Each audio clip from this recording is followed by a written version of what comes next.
Welcome back to the channel, guys. Today I'm going to be trying out some Frostpunk 2.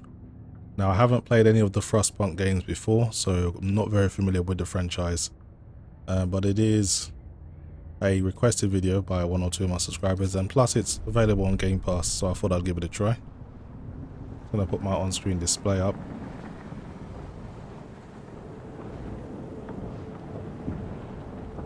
So this game does use the Unreal Engine, and it is ridiculously demanding.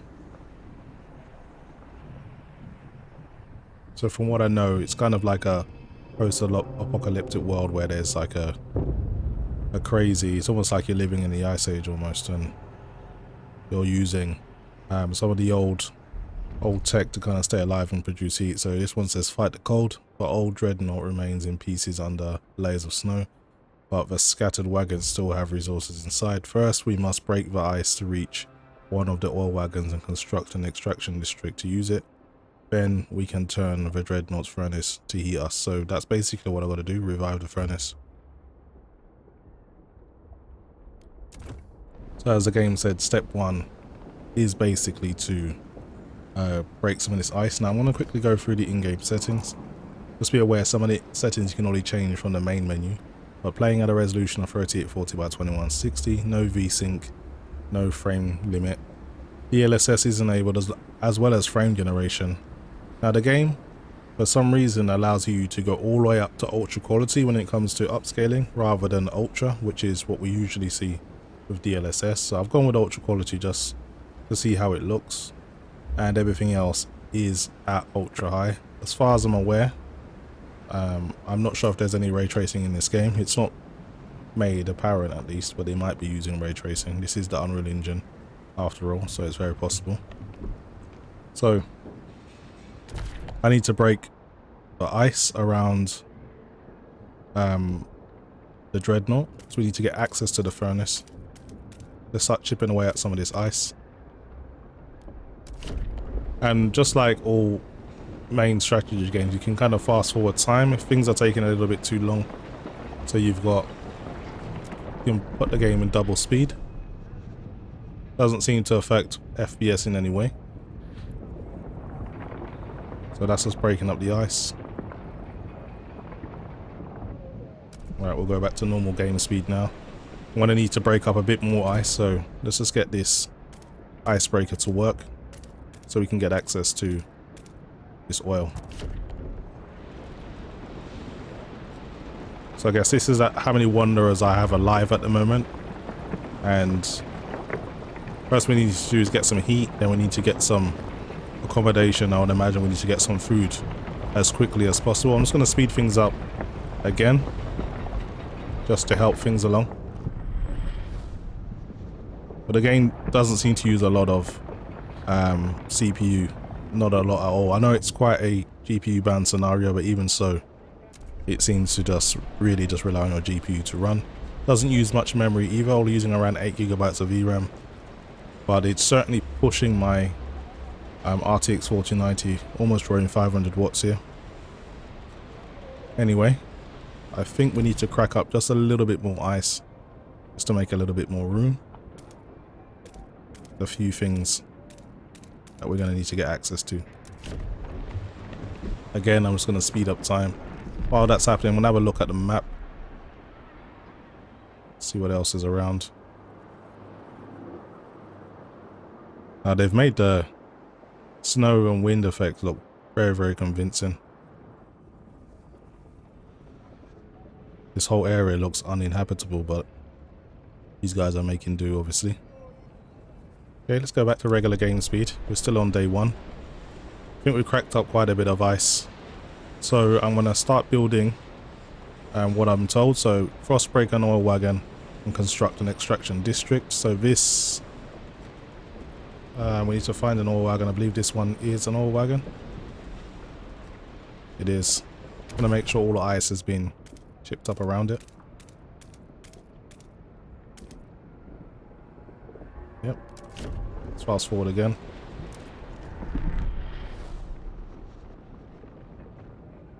You need to hurry because your wanderers will start dying. So everything's time critical to As much as you can pause the game by pressing spacebar, spin the camera by pressing E and Q, just like pretty much all real-time strategy games. So you can give yourself some time to think. I think that's enough, so we should be able to build the extraction district now. Let's get that built. I don't know how popular the Frostpunk games are. Again, I never heard of this franchise, but it seems interesting.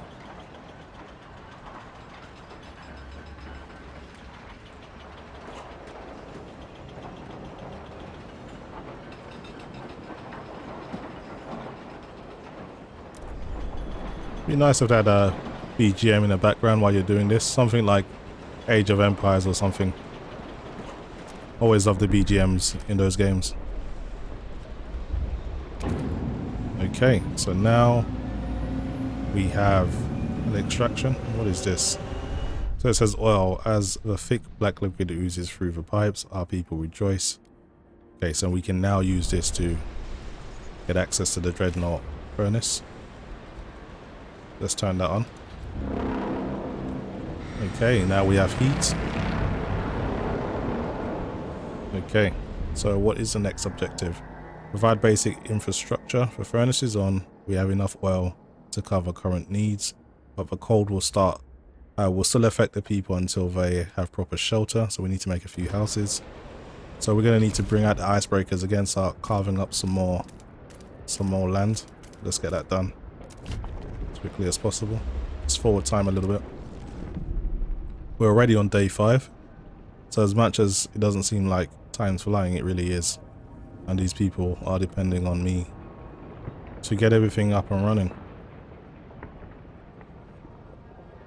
So you're like some overlord, pretty much having everyone's life in the balance based on your decisions. I guess there is some type of appeal to that. Okay, go back to regular game speed.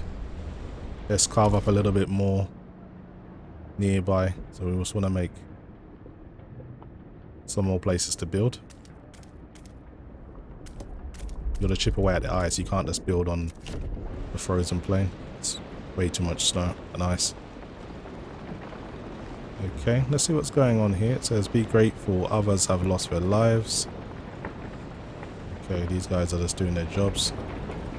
You gotta keep an eye on these little areas that you're making, because people do become unhappy, or they may need more resources, or they may get hungry and they may ask you for something specific. If you don't deal with it in time, you know, you get less productive results, I guess. Okay, so the next thing is frostbreak the construction wagon and build an extraction district. So this is the construction wagons. We need to just carve around this thing. We pretty much have frostbroken this already, but let's just make some more room. We can build this now, actually. So the extraction district, let's build that here.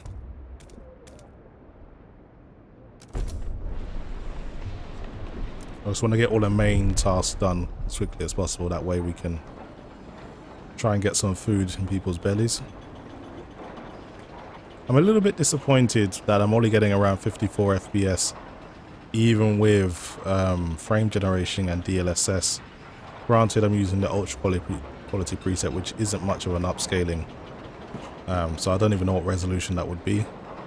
It's definitely higher than 1440p, so very, very minimal difference when it comes to upscaling. But frame gen in a typical scenario usually gives you around 30 FPS, but I guess it all depends on what the base resolution is, how effective that is.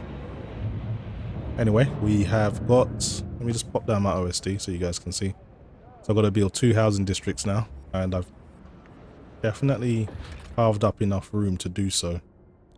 So we've got housing district, and everything that's in blue, you get the added effect of 20 plus heat because you're near a generator. So it's best to build accommodation near heat source. So let's go ahead and do that. There's not enough room over here. Let's get that done. I'm just going to fast forward time. We're already on day 6. And it says catastrophic extremely increased by shelter scarcity. So we really need to build these houses very, very quickly, as the workers are freezing to death. I've already lost some men and women.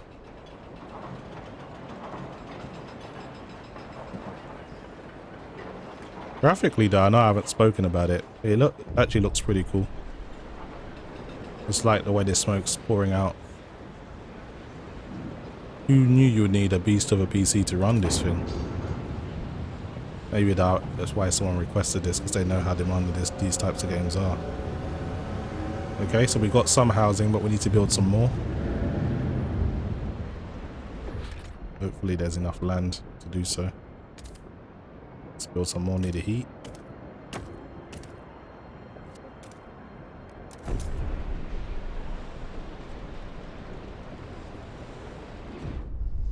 There's disease weakens our workforce. Absentees.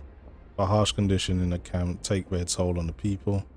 As disease spreads, one more of our workers are unable to work. So obviously building accommodation and giving them food and proper facilities will minimize the amount of absentees that we have. So it's all on you how productive your little settlement is.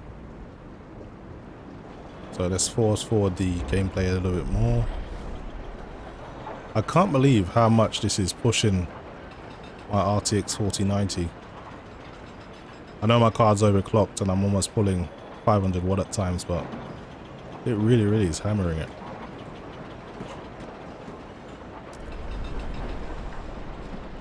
So far so good though, we're doing okay. We haven't lost too many people.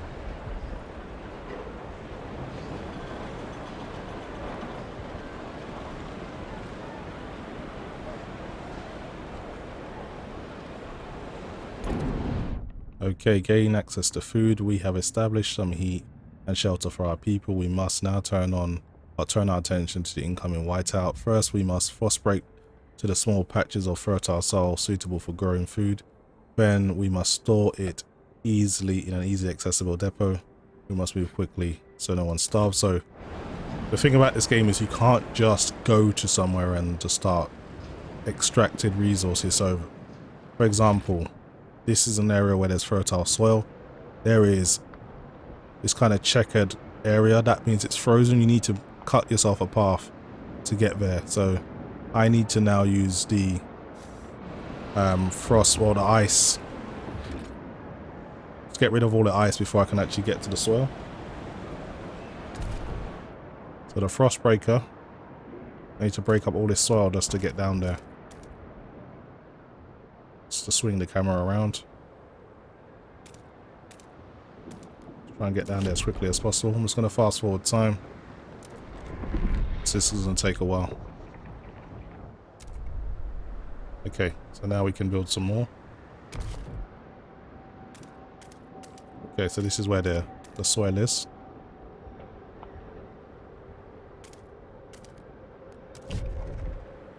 Fast forward some time again.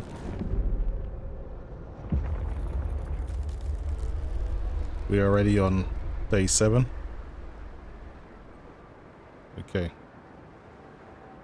Let's see if we can build the food district. We can. Fast forward time again. Unless we can get our people eating, so they're not very happy at the moment. Oh, this is taking a while. Let's see what they're unhappy about. Says against the elements, squalor. Each day the wind grows fiercer, relentlessly it beats against our buildings, weakening our structures gust by gust. Without raw materials to repair the damage, our district will deteriorate. So I'm just gonna make I can basically tell them I'm gonna help them, or I'm not gonna help them. So I can say all that matters right now is gathering enough food, and that's just the long and short of it. We haven't got time to make repairs, so you have to make difficult decisions like that, I guess. And people are either gonna like it or they're not, but you have to make the right decisions, I guess. So I'm just gonna fast forward time again. Just want to get this food plant done, and then we can move on to the next 15 register. That's 6, so we're losing the workforces, and see the workforce is getting smaller and smaller. So we have to prepare for the whiteout that's coming, so we need to stockpile enough food to survive this whiteout. So if you look around, there are more sites that you can build food stuff. So I might use I want to get some more oil because we're going to run out of oil soon. So let's frost break around here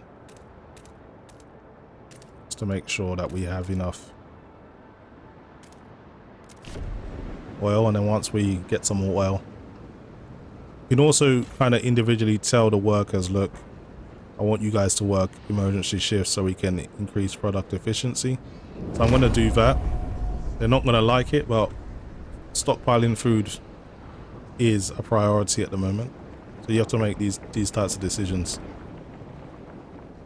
But yeah, this game is insanely demanding. But I wanted to just give you guys a look at Frostpunk 2. I'm not very good at it, obviously. But I'm learning. And a lot of poor decision making has happened. But you can see you're going to need a hell of a PC to run this thing even close to 60 FPS. So running ultra high settings may not be the best idea. So you may want to toggle a few settings to see what works for you. But that is pretty much it for me, guys. Just want to give you a quick look at the game so far. I say it's definitely interesting. I don't know too much about it, but and it looks like it's a bit of a steep learning curve as well. So you're gonna have to be patient if you don't know much about it, but it could be worth it in the end. So that's pretty much it for me, guys. Hopefully you've enjoyed the video, and as always, thanks for watching.